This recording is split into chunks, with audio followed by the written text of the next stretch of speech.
Come the new year, Flair's got various title challenges around the house shows on the loop. We're going to see established rivals like Nikita Koloff or Barry Windham or even Road Warrior Hawk. But one new challenger breaks out of the pack. Sting. He's a pickup from the UWF, and he's been getting over very organically. Yep. And he gets to shoot a big angle on Worldwide Wrestling, crashing and ruining Ric Flair night. How do you recall Dusty and the rest of the crew sort of warming up to Sting, especially relative to the other UWF guys? Because it does feel like Dusty made it pretty clear, hey, JCP talent are here and the UWF guys are down here. Oh, I do that. But with Sting, it feels like he makes an exception there. What's the thinking? Sting got over. Got over big time. What wasn't I think the Sting evolvement came later than it needed to. I think that Sting was ready for the top spot and to challenge Rick and just create a whole atmosphere of a babyface champion than not. They had great chemistry. I couldn't wait to see them work because I thought that'd be Steamboat Flair-esque because of the chemistry they had. So I think we were a little bit late on Sting, at least in my opinion, looking back on it. I do want to mention, of course, we know where this is headed. Sting is going to be the challenger at the very first Clash of the Champions special. It's live on TBS. And this is the Crockett Counter-Strike, the brainchild of Dusty Rhodes. They want to mess with our pay-per-view. We'll mess with them back. We'll give away a badass show live on TBS for free. Yep. Heads up with WrestleMania. And who better to main event than the Nature Boy Ric Flair? His opponent, as you know, is Sting. They go to a 45-minute time limit draw. This is where a lot of people believe that they made Sting. But even bigger than that is this is a major opportunity for Crockett to have a live show, heads up with WrestleMania, a super card, if you will. And we're going to be testing our production and everything else.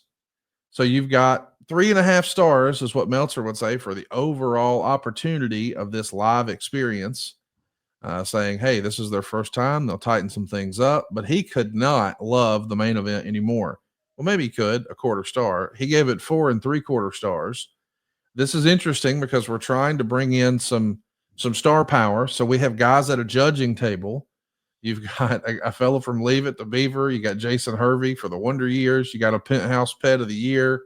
I mean, this is kind of crazy what we're doing, but we're pulling out all the stops here. What do you remember of that very first night we saw Sting and Ric Flair? We had those judges, and they were worthless. I don't say worthless. It wasn't necessary. Yeah, we didn't need the judges. Let's go a time limit draw and call it a day. And that's what happened. They had Rick and Sting had a great match. That's the first time I worked with Shivani on that level. 2 play-by-play guys calling the show. And that was a big thrill for me and Tony as well. You ask him today and he'll say the same thing. We got a chance to be part of history there, and it was fun doing it. It was an incredible show, an incredible match, and the result we probably knew going in. It's not likely that they're going to crown Sting the new champion, but he's still a made man. And it turns out they're going to be looking to do it again because it was such a huge success. Sting and Ric Flair on TBS did a 14.5. How strong is that? It must have made people want to watch. People wanted to watch that exhibition. So, and it told us that Sting was just about ready. It's pretty crazy to think, we're talking about, what a big success this thing was. We're going to be in more than 3.1 million homes for the Clash of the Champions. It is a huge success, and everybody's talking about Sting coming out of this thing.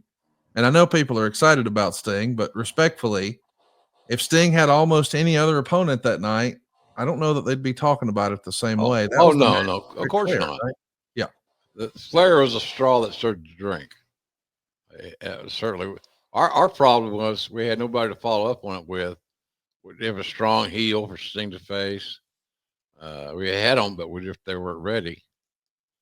I could see Sting in a lot of long-term programs, especially against Barry Windham or Tully Blanchard, another guy that would have been great. We just didn't have him ready. And Flair was, of course, ready for anybody because he was a made guy. He was the champ, and he had a title. But he was good. I mean, we just didn't have enough depth there. We weren't prepared for the success. But I always thought that Sting as he was elevated was in a better spot than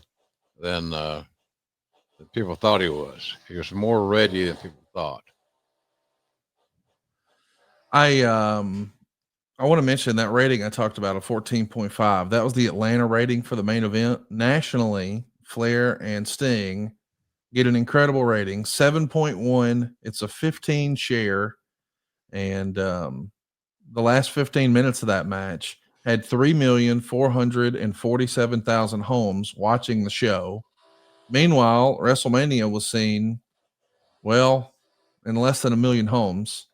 So, granted, WWF made more money that night, but more people saw Jim Crockett Promotions that night. Overall, Clash of the Champions has to be viewed as a rousing success. So maybe Yes, we're disappointed in Starrcade, but boy, we more than made up for it with Clash, didn't we? yeah, we turned some heads, opened some eyes, and that was a great match. They delivered exactly what we needed for them to do.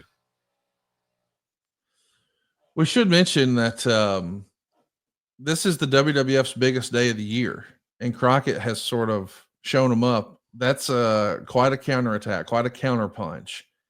And when people are talking about, in the Observer, who's the hottest wrestler of the year, well, they're saying, of course, it's Hulk Hogan. But the second hottest guy in the business coming off Sunday is, quote unquote, undoubtedly Sting.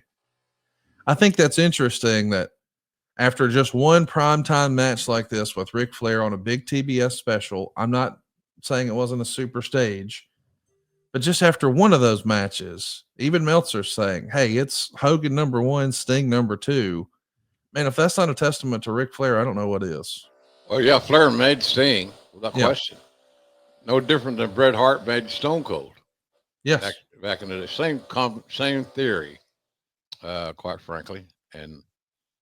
But yeah, it was like I said. The thing we needed a red hot heel to work with Sting, and we didn't have that in place. But Sting did it. Sting was just ready. He got himself ready. The audience got him ready. Really, it was his time. And sometimes we overlook, Dusty had himself booked in Sting's place, by and large. Wouldn't you agree? Yeah. And so that's how I look at that whole situation. But it's all in the booking.